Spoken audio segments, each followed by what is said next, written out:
Tonight on KQED Newsroom, after 2 days of lengthy testimony by Facebook CEO Mark Zuckerberg, calls intensify for greater regulation of tech companies. And as tensions over sanctuary policies remain high, we talk to Oakland Mayor Libby Schaaf about the challenges and opportunities facing her city. Plus, Planned Parenthood President Cecile Richards is stepping down after more than a decade at the helm. She talks with us about her new book and the fight over women's health. Hello and welcome to KQED Newsroom. I'm Thuy Vu. We begin with Facebook and its efforts to regain the trust of not only its users, but also lawmakers.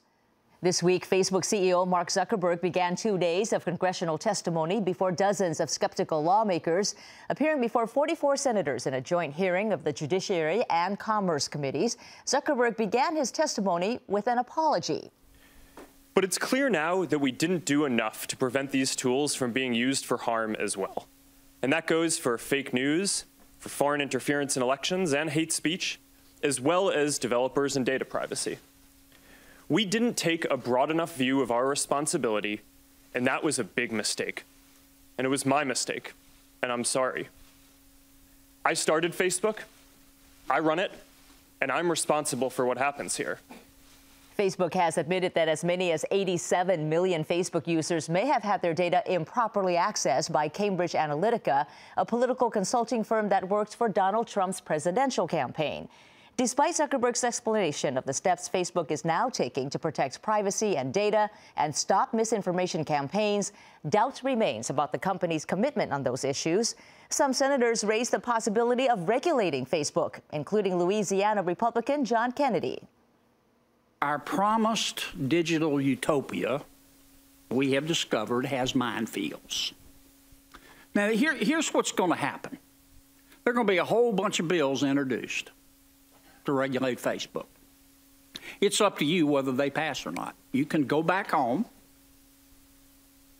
spend $10 million on lobbyists and fight us, or you can go back home and help us solve this problem.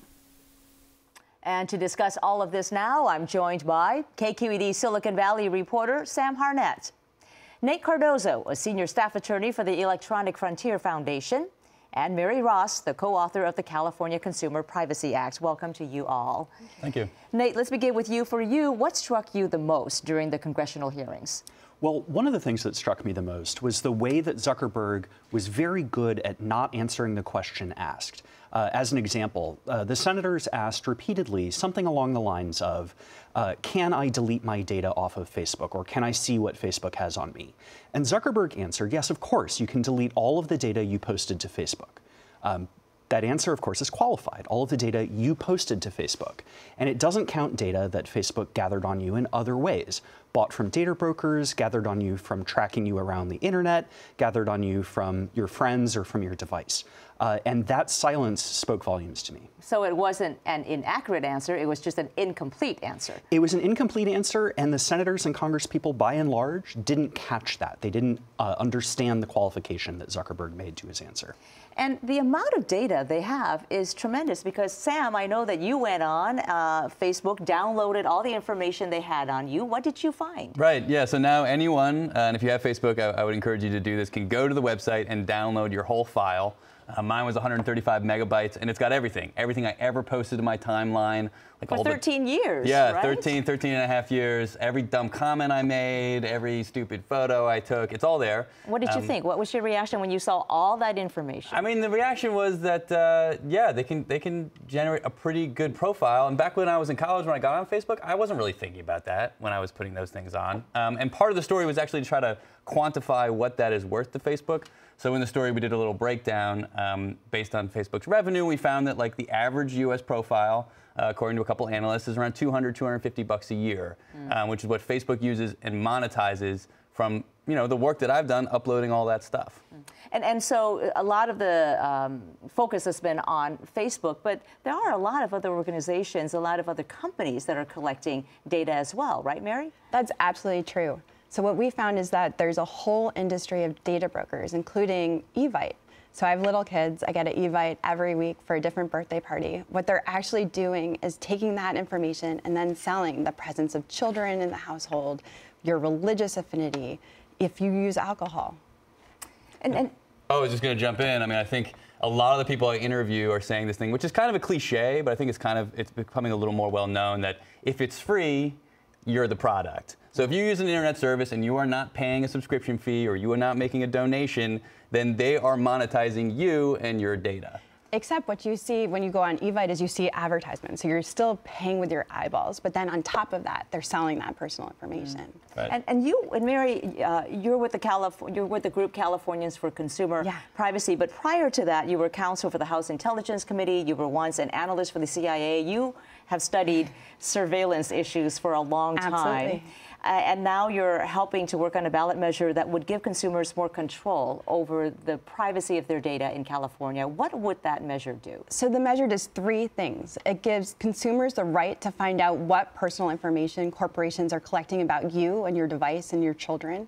It gives you the right to tell a company to stop selling your personal information and also find out what they're selling and to whom they're selling it. And then it says, if you're going to collect my personal information, just implement reasonable security measures to safeguard it. But there are critics, though, right? They're claiming that, and among them, the Critics Chamber of Commerce, but they're saying the measure will stifle innovation. It'll open companies to huge liabilities. It's too broad. It treats every piece of information exactly the same. What are your thoughts on that? You know, this is really just common sense regulation. All we're saying is, tell me what you're collecting on me. Instead of having a privacy policy where I'm a lawyer and I have read many of these and they're clearly written to protect these corporations and not the consumer. The pact that was formed to fight us, it was Facebook, Google, Comcast, AT&T, and Verizon. Because what they want to do is monetize you. Verizon and AT&T, they charge you every month for a service that sometimes is good, sometimes isn't, and yet they're still selling your personal information. And Facebook, we should point out that this week it did withdraw its opposition to that measure. It did. And Nate, the company has made a lot out of the fact that it recently cut off the access that advertisers have to information from third-party data brokers. Is that enough? No, it's not. Well, and they didn't actually cut off their entire relationship with the data brokers. They only terminated one program, which was called Partner Categories, which was only one way of micro-targeting users. Facebook admits that there are other ways that it uses data brokers to give data to advertisers to micro-target. But what those other relationships that Facebook has with data brokers, they won't say.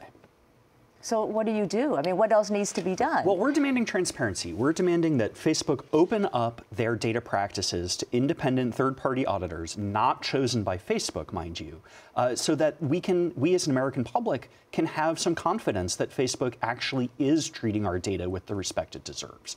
The U.S. is trailing Europe in this respect. The GDPR, the General Data Privacy Regulation, goes into effect next month in Europe. And things like the California Consumer Privacy Bill would start to bring back equity to Americans, because we, as Americans, don't have GDPR rights, at least not enforceable GDPR rights. So we need something like the California bill that Mary's organization is sponsoring. I think the piece that there has to be a meaningful enforcement mechanism. Clearly, Facebook can't self-police. There's another company that was came out in the news last week that was doing exactly the same thing as Cambridge Analytica, and they didn't even do anything about it until the news came and told them about it. Yeah, so two interesting points. I mean, one, I think as a reporter, I've been talking to a lot of people who have said, you know, got to remember that the outrage here is tied to the Trump election. Like a lot of people, this is stemming from the fact that people are upset Trump got elected. They're looking at Cambridge Analytica saying, hey, how did you do that? Obama did a pretty similar thing with his campaign. He had targeted ads on social media. So this is just part and parcel of what Facebook does. And advertisers do it every single day. They single you out and target you. So I think it's interesting to think of, you know, we're having outrage now, but this has been part of the business model. And then in that, as a tech reporter, I think a lot about like trying to remind people what these companies actually are. And you got to look at how they generate revenue. And gathering data and advertising to you is how Facebook makes its money. So then there's an inherent kind of drive or an engine to gather data. So even if they say, hey, we're going to do better, there's an incentive to gather more data always, because that's their business model. But I think there's a line between what is acceptable and what is not. And if I'm seeing an advertisement that we're now with our technology, right? We're all carrying around phones that I might be the only one seeing a particular advertisement. And so the incentive there is to manipulate me, whether it's a political advertisement or to buy something that I might not even know I want. I'm the one seeing there, and there's no check on there that what they're doing is above board and okay. So what struck me during the hearings was that the lawmakers didn't seem to have a unified view of what exactly is wrong with Facebook. What exactly do they think the problems are? So what does this mean in terms of regulation? What do you think Congress will do next? Because there does seem to be growing sentiment that some level of regulation is needed. Well, the safe bet, of course, is that Congress will do nothing. Congress is very good at doing nothing. If Congress does something like the Honest Ads Act looks like it has a decent chance of passing.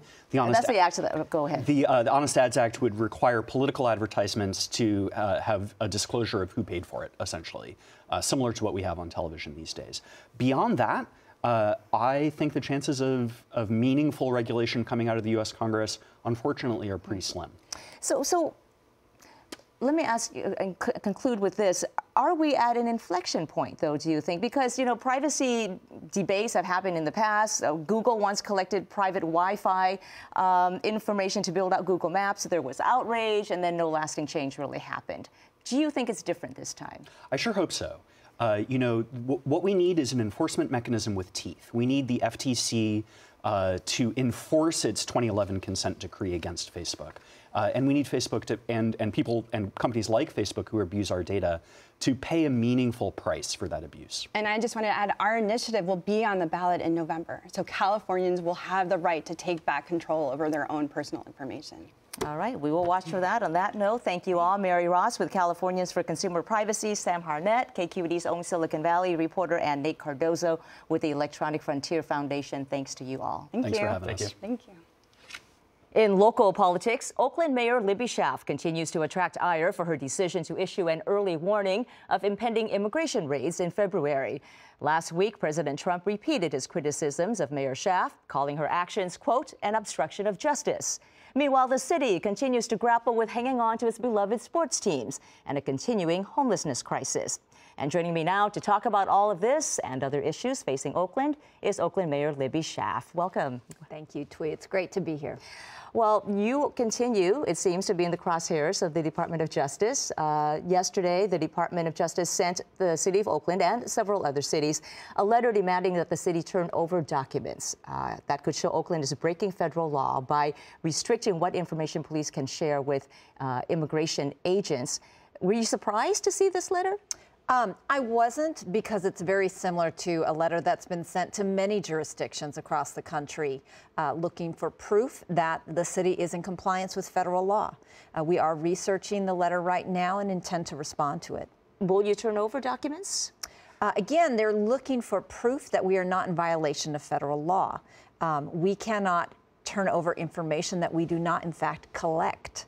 We have been very careful, and California has been very careful to assert our values, our sanctuary status, which we believe is our absolute right, but to do it within the confines of federal law.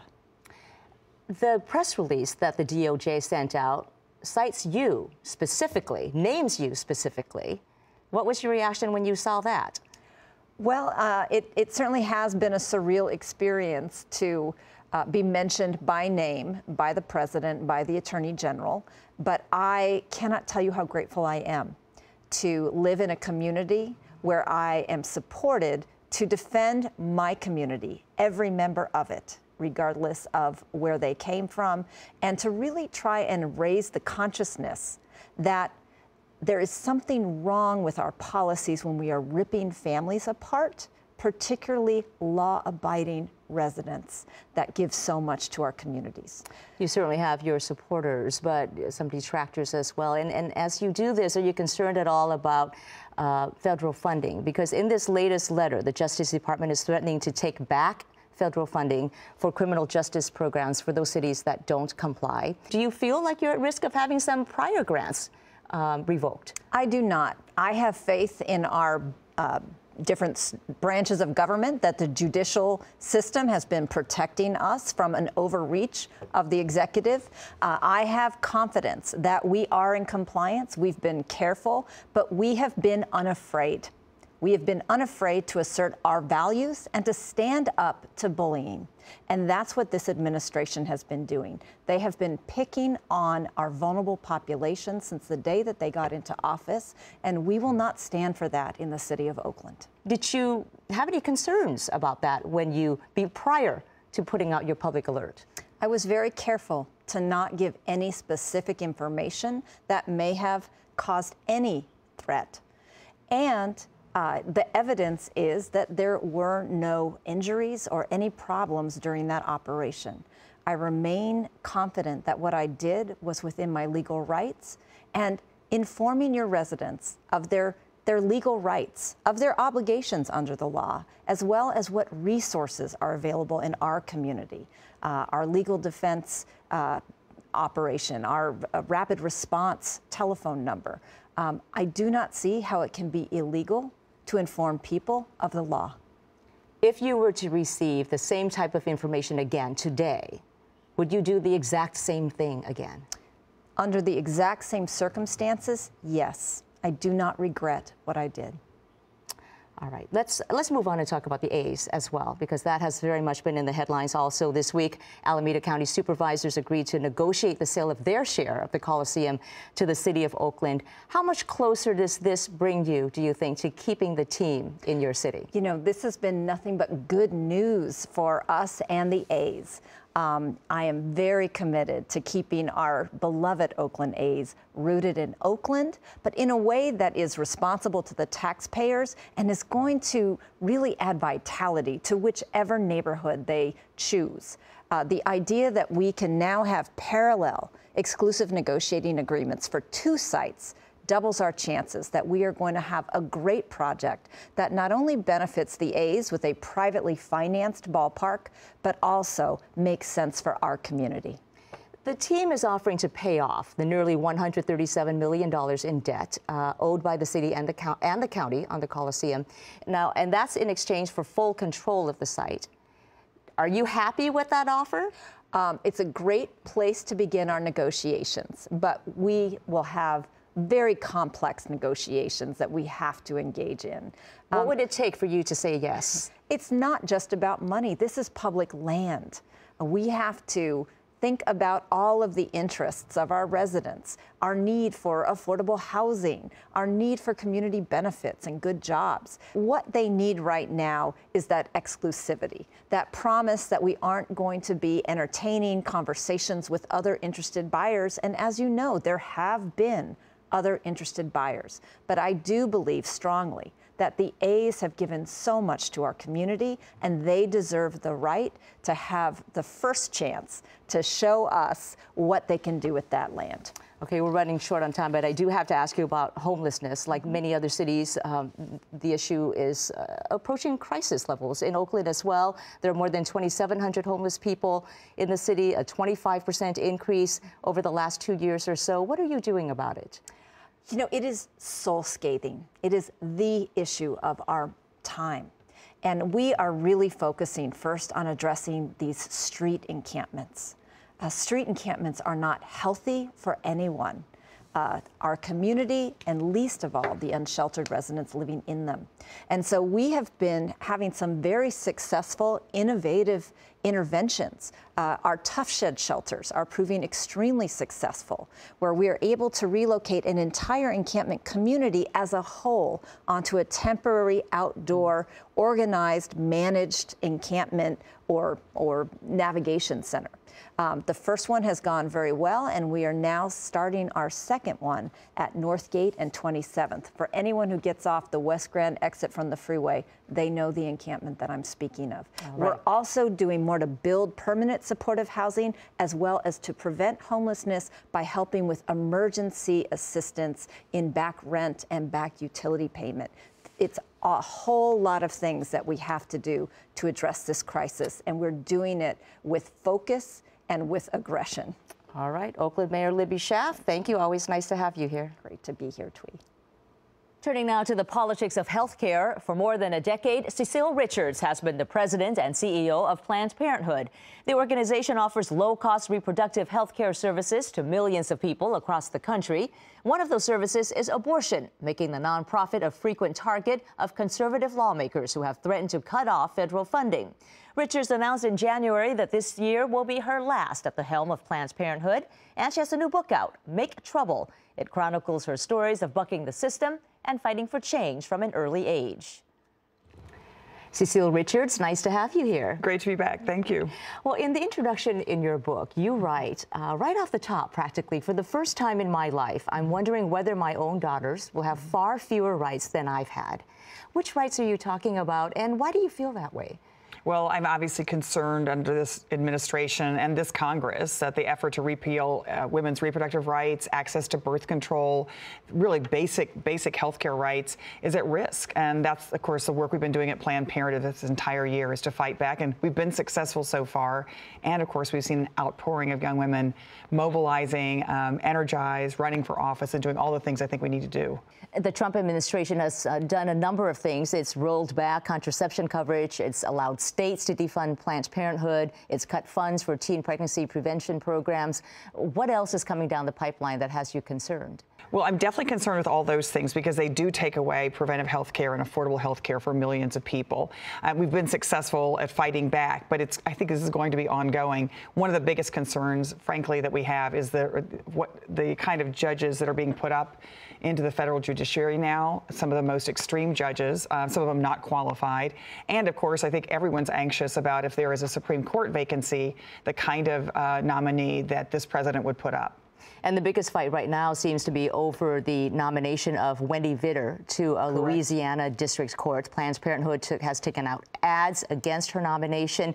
What are your concerns about her? And what do you think her nomination means for other bench openings across the country? Well, the concern about Wendy Vitter is, and yes, Planned Parenthood has been actively opposing her nomination because she has some of the most extreme views, even on issues like birth control, trying to link birth control to violent death among women. She has not been rated qualified by the American Bar Association. She has no experience in the federal judicial system that would make her qualified. It seems that her only qualifications is that she's on the far right of the Republican Party. And she supports the views of an anti-abortion advocate who says that contraceptives cause cancer. And absolutely. And then we saw the hearing, her hearing before the Senate. She wasn't even willing to say where she was on Brown versus Board of Education. I mean, this is the kind of fundamental, this is a fundamental issue in this country. And so we're concerned that this administration is putting very, very political nominees in the federal bench that are going to be there for a lifetime. I want to also talk about the stories that you recount in your book. You've had quite a life. Your mother, Ann Richards, was the governor of Texas, the firebrand that she was. Yes. Your father, David, is a civil rights attorney. And you write in your book that your dinner table was never really about eating. It was for sorting precincts lists. So what's your earliest memory of being politically active? Well, I mean, I had an incredible childhood. I mean, my parents were into every movement that came through town, the farm workers, the women's movement. I think the most important moment for us, though, was when my mom got to run the first campaign ever of a woman who's running for the State House, Sarah Weddington, who'd argued the Roe versus Wade case. And as kids, we all got to be involved. And I saw firsthand both how hard it was for women to run for office and how important it was and how exciting it was because she won that race. And then, of course, Mom went on to have her own political career. Yeah. And one of the most notable moments of your career, I mean, we all watched it nationally in 2015, was when Congress investigated controversial videos about Planned Parenthood's collection of aborted fetal tissue. No evidence of wrongdoing was found. No. Was that one of the toughest challenges during your tenure at Planned Parenthood? Oh, absolutely. I mean, fake videotapes that were used to try to damage the reputation of the organization. We had 5 congressional committees investigating Planned Parenthood, more than investigated Enron or the financial crisis. But we got through that. And I think one of the most important things about that hearing was it ended up being an opportunity to educate millions of people in this country about the incredible health care that Planned Parenthood provides every single day to thousands of women in America. What do you think are the biggest challenges ahead for Planned Parenthood? Well, I think the biggest challenges are this administration. That's why I am so focused right now on not only supporting reproductive rights and health care, but making sure we get every single person we can out to vote this November, because this is an opportunity to really change the direction of the country. And yet you're stepping down at a time when many women would argue that Planned Parenthood needs someone with your experience at the helm. Well, I'm really proud of what we've done over the last 12 years to invest in a whole new generation of leaders all across the country. And of course, I wouldn't be stepping down if I felt like that we were at risk. We're actually stronger today than we've ever been in our 100-year history. We have now more than 12 million supporters, which is twice the membership of the National Rifle Association. We're making a difference in states all across the country. And I'll be an avid supporter of Planned Parenthood for my entire life. But I think it's time for me to move aside and make space for someone new. The 2016 presidential election, as you mentioned, has energized many women, younger women, former housewives who now are running for office for the first time. They're becoming more politically active, whether it's through community volunteering or actually running for office.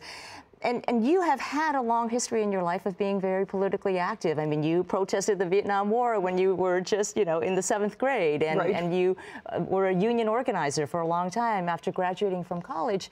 So what would be the biggest piece of advice that you have for women who are now becoming politically active? Well, as I say in my book, which is both kind of a memoir but also a call to action, it is, I think, just don't wait for someone to ask you to do it. Just jump right in right now. I think so many women wait until they think they have the perfect resume, whether it's to run for office or run an organization, but this is the moment. I've never seen women this active, really literally shaking the foundation of this country in every possible way. And I think that if we support each other, help women that are running for office, we really can make an enormous impact, not only in this November, but at 2 years from now as well. And yet, when the job came up for Planned Parenthood to head it, you almost didn't take it. Why? That's right. Well, I mean, that's what I talk about in my book. I thought, well, I've never done anything that big. It's so hard. It's, I don't have the skills. And I think a lot of women hold back because they think they're not ready. And so my motto now is start before you're ready.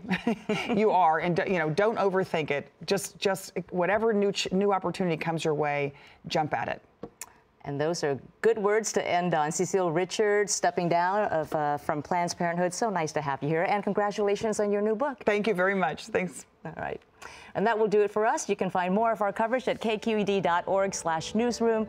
I'm Thuy Vu. Thank you for joining us.